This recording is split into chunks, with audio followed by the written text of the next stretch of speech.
नमस्कार मित्रांनो, शुभ सकाळ मित्रांनो. तर पाहू शकतो मी सकाळ आपण आलो आहे मोटर तालुक्याला. असतं 7 वाजायला लाईट येते मित्रांनो. तर 7 वाजले पण अजून लाईट काय आली नाही. आता 10 ते 15 मिनटं झाले तरी अजून लाईट पत्ता नाही आणि लाईट वगैरे येत नाही मित्रांनो. आणि आपले त्याचं जे टाईम असतो बंद करायचा तो मात्र फिक्स टाईम होती तो ते बंद करून मोकळं होता. तर असं करायला नाही पाहिजे. जे टाईमनुसार लाईट सोडायला पाहिजे, कारण की शेतकऱ्याचं एक एक मिनटं खूप महत्त्वाचा असतो. तर मित्रांनो तुम्ही पाहू शकता, तुम्ही आता लाईट आली ॲटो शूज मी लाईट आली आहे तुम्ही पाहू शकता.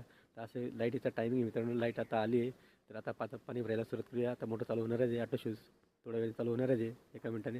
मित्रांनो असं नाही, आजचं वातावरण तुम्ही पाहू शकता एकदम धोकाधोकट वातावरण झालेलं आहे आणि अवकाळी पाऊस येण्याची दाट शक्यता आहे आणि त्याच्यामुळे आपण शेतकऱ्याच्या पिकांना नुकसान होऊ शकतो, रोगराई पसरू शकतो. त्याच्यासाठी फवारणी वगैरे द्यावं लागेल.